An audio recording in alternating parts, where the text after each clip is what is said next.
हमें तौजीहात की ज़रूरत नहीं पड़ती अमीरुल मोमिनीन के लिए। कई ऐसी हदीस हैं जो अबू जहल की बेटी के निकाह का मामला, वो भी मौला अली से ये सारी शाम से बन के, आप ऐसे समझिए कि शाम में एक प्रिंटिंग मशीन थी, बस आगे लगा हुआ था क़ाला रसूलुल्लाह, और आगे जो ये टाइप करते थे फिर पूरी उम्मत में प्रिंट करके भेजते रहते थे। एक तो 100 साल तक हदीस बयान करने की इजाज़त नहीं, और जिनको इजाज़त मिली उन्होंने अपने फ़ायदे में जो दिल में आया वो करते चले गए। वही काम जो यहूद ने हज़रत मूसा के साथ किया। कुरान कहता है इन्होंने अल्लाह के कलाम में रद्द बदल किया, इन्होंने अल्लाह के पैगाम में रद्द बदल किया। अब इतने बड़े बहरान में अगर उम्मत फंस जाए, और उस बहरान से निकालने के लिए रसूल ने फरमाया इन्नल हुसैन मिसबाहुल हुदा व सफ़ीनतुन नजात, हुसैन हिदायत का चराग है और कश्ती निजात है। अब लाखों कश्तियां हों, आपको नहीं पता कौन सी कश्ती डूबेगी। नबी ने कहा एक ही कश्ती है जो कभी नहीं डूबती, वो हुसैन की कश्ती है जो तुझे जन्नत के दरवाजे तक लेकर जाती है। सलवात पढ़े मोहम्मद वाले मोहम्मद।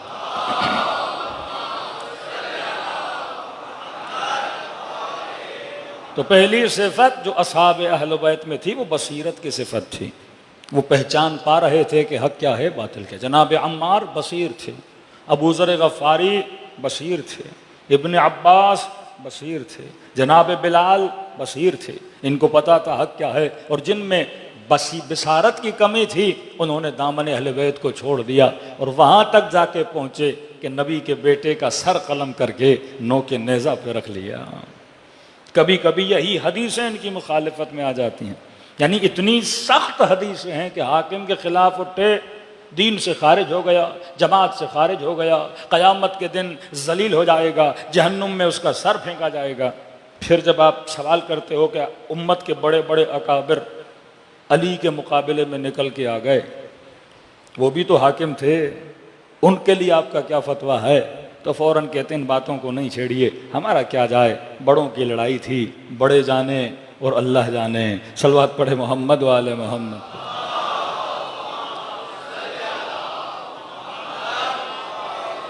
ये जुर्रत परवरदिगार आलम ने आपको दी कि आपको हक और बातिल की पहचान इमाम हुसैन करा कर गए। यानी इमाम हुसैन आलम इस्लाम में वो शख्सियत हैं जिन्होंने इन सारी जाली हदीसों को कि हाकिम के ख़िलाफ़ क़ियाम नहीं किया जा सकता, हुज्जत खुदा ने इस चीज़ को बातिल कर दिया और ये जुमला कहा कि ज़िल्लत की ज़िंदगी से इज़्ज़त की मौत बेहतर है।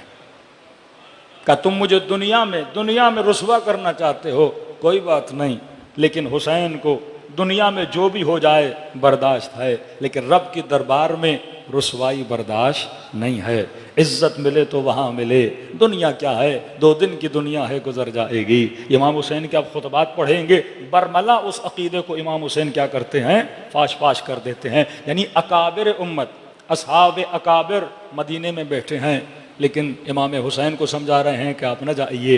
वो खुद क़ियाम नहीं कर रहे हाकिम के ख़िलाफ़, उल्टा जो बंदा सीधा काम करे उसे समझाने पे तुले हैं कि आप न जाइए। तो फर्जंद रसूल ने एक ख़त खींच दी, एक लाइन खींच दी, उम्मत को सही और गलत का फ़लसफ़ा बता दिया। उसके बाद आप मुख्तलिफ़ क़ियाम देखें, यानी हरकत इमाम हुसैन के बाद, हरकत क़ियाम इमाम हुसैन के बाद जनाब ज़ैद का क़ियाम देखते हैं, छठे इमाम की औलाद में से कुछ क़ियाम करते हैं, 7वें इमाम के बच्चों में से कुछ क़ियाम करते हैं। आज भी आप यमनी शियों को देखते हैं, ये चौथी क्लास वाले शिया हैं, 4 इमामों तक आए, आगे नहीं पढ़े, लेकिन 4 वाले भी हैं तो क्या हुआ, हुसैन तो उनके पास भी है, 6 वाले के पास भी हुसैन है, 5 वाले के पास भी हुसैन है, 12 वालों के पास भी हुसैन है। यानी इमाम हुसैन जिसे मिला उसे फ़लसफ़े हुसैन मिल गया। दुनिया सारी दौलतें पीछे हट गई, लेकिन यमन आज तक डट के खड़ा है, क्योंकि यमन के पास फ़लसफ़े हुसैन इब्न अली है। वो उसी तरह लड़ते हैं कि हम जालिम को कभी कबूल नहीं करेंगे, हम फासिक को कभी कबूल नहीं करेंगे। ज़रा यमनियों की आप हिस्ट्री पढ़ेंगे तो आपको पता चलेगा, अभी तक यमनियों ने तकरीबन 7 जंगें लड़ी हैं। हम तो अभी देख रहे हैं ना यमन को, लेकिन 2003 में इनकी जंग थी हाकिम के खिलाफ, 2004 में जंग थी हाकिम के खिलाफ जब जनाब सालेह थे इनके बादशाह, 2007 में इनकी जंग थी हाकिम के खिलाफ कि एक जंग में इनके जो साबिका लीडर थे अपने 92 साथियों के साथ उनको शहीद कर दिया गया था। यानी इस कदर ये लड़े, क्योंकि वही इमाम हुसैन वाला फलसफा था कि फाजिर और फासिक अगर हाकिम होगा वो शरीयत खुदा को भी पामाल करेगा, वो दीन खुदा को भी पामाल करेगा। आज इतनी शुजाअत के साथ दुनिया के सामने खड़े हैं और अल्लाह ने आज उनको इज्जत भी दी है, अल्लाह ने आज उनको फतह भी अता की है। तभी ज़हूर इमाम ज़माना में किसी और इनकलाब का नाम नहीं है, अगर नाम है तो ज़हूर इमाम से पहले इनकलाब यमन का नाम है, क्योंकि मौला जब ज़हूर करेंगे पाकिस्तानी तो बाद में पहुंचेंगे, ईरानी तो बाद में पहुंचेंगे, दूसरी दुनिया वाले तो बाद में पहुंचेंगे, जो सबसे ज्यादा करीब होंगे हुज्जत खुदा के हजरत महदी के वो यमन के मोमिनीन होंगे। और इन मोमिनीन की तायीद की है ज़हूर की निशानियों में, क्योंकि इनके वजूद में जज्बे हुसैन पाया जाता है, फिक्र हुसैन पाई जाती है, दुश्मन के खिलाफ बोलने का जज्बा पाया जाता है, और यही जज्बा तरबियत अबी अब्दुल्लाह अल हुसैन का नाम है। सलवात पढ़े मोहम्मद वाले मोहम्मद।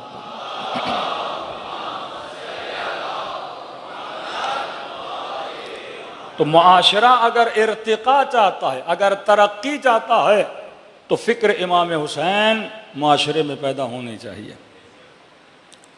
तरबियत अहले बैत अलैहिस्सलातु वस्सलाम पैदा होनी चाहिए। पहला हमने कहा साहब इमाम हुसैन में सिफत बसीरत, दूसरी सिफत हमने बताई असहाब इमाम हुसैन में विलायत पजीरी, एक्सेप्टेंस ऑफ विलायत, कि जो मासूम ने कहा वो असहाब अहले बैत ने किया। कि कल शायद मैंने रिवायत बताई कि छठे इमाम के पास में शख्स आया कि मौला मैं उस गांव से आ रहा हूं जो गांव आपके शियों का गांव है। तो इमाम ने फरमाया मुझे ये बता, शिया नामी नहीं होता, शिया किरदार से शिया बनता है, ये बता उस गांव में रहने वाले अमीर वहां के गरीबों की मदद करते हैं? कि नहीं। एक दूसरे के साथ सिले रहीम करते हैं? कि नहीं।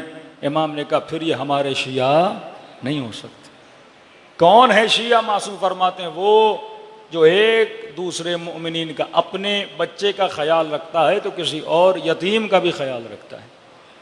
एक तरफ वो अमीरुल मोमिनीन जो जनाब अबू बकर के बेटे को अपने कि मौला फरमाते हैं हसबन मेरा बेटा नहीं पर तरबियतन ये अली का बेटा है। का क्या हुआ? खूनी रिश्ता मेरा नहीं है मोहम्मद इब्न अबी बकर के साथ, लेकिन फरमाया मेरे बेटों जैसा है। ऐसी तरबियत के जंग जमल में अमीरुल मोमिनीन के साथ खड़े हैं, अपनी बहन को जाके बार बार समझा रहे हैं, वापसी में छोड़ने की बारी आई तो खुद छोड़ने गया। ये तरबियत है। वालिये मिस्र बना शहीद कर दिया जाता है। मैंने आज कितने यतीम पाले, मैं कितने नौजवान वो काबिल शिया जो पढ़ना चाहते हैं लेकिन फीस के पैसे नहीं, मैंने अगर साहिब हैसियत हूँ मैंने कितनों की जिम्मेदारी ली है।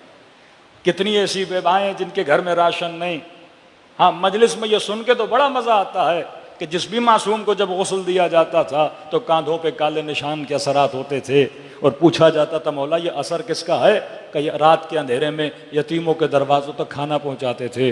ऐ मोमिन, तूने कितने गरीबों को खाना खिलाया, तुमने कितने भूखों को पेट को भरा, तुमने इस मुल्क में कितना सोशल वर्क किया, मोमिन ने कितनी दूसरे। आज हम इतना अपने खौल में गुम हो गए हैं कि सिर्फ मेरा बच्चा, मेरा घर, मेरी तरक्की, मुझे आगे बढ़ना है। लेकिन सवाल यह है, मासूम मेरे 11वें इमाम फरमाते हैं अपने से ज़्यादा जो दूसरे मोमिन का ख्याल रखता है वो हमारा शिया है।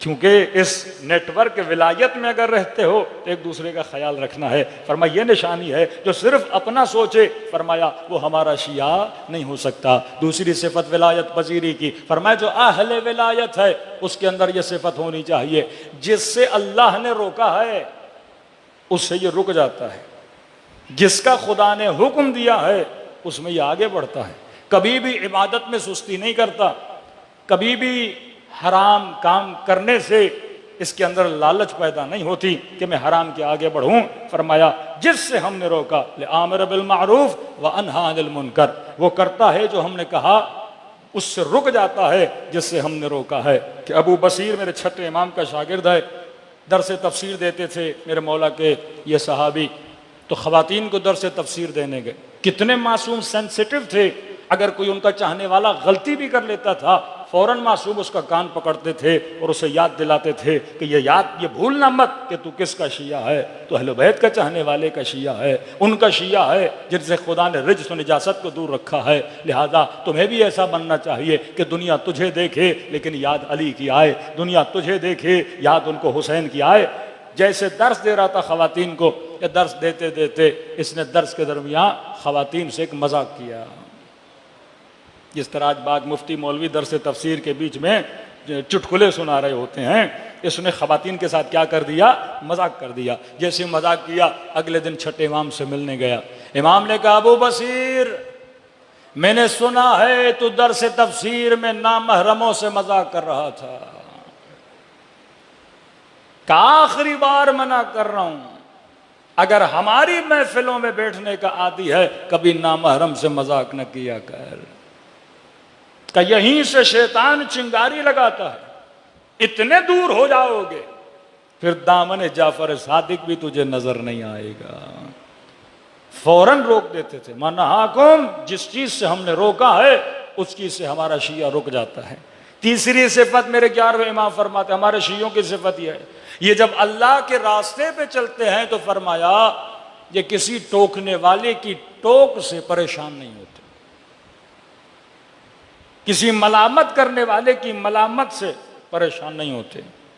और फरमाया उस रास्ते पे जो इतनी शुजाअत से चलते हैं कि अगर चलते चलते इनको मौत का सामना करना पड़ा तो फिर भी परवाह नहीं, और अगर मौत इनके ऊपर भी आ जाए तो फिर भी परवाह नहीं। ये सिफत शुजाअत बताते हैं। एक सियानत के गुनाह से बचने की ताकत, मासूम के हुक्म की फरमा रवाई। दूसरा, इतने शुजा होते हैं कि दुश्मन अगर इन्हें मौत से डराए भी या परवाह नहीं करते, क्योंकि इनके लिए मौत मौत नहीं, मुलाकात अली का नाम है। मोमिन के लिए मौत मुलाकात खुदा का नाम है। शहीद का दर्जा इसको मिल जाता है राह खुदा में चलते चलते। सलवात पढ़े मोहम्मद वाले मोहम्मद।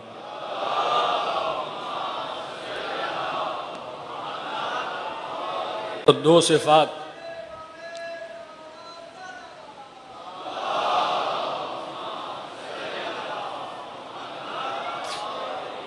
सिफात अपने जहन में रखिए। विलायत का मतलब सिर्फ नाम अली लेना नहीं है।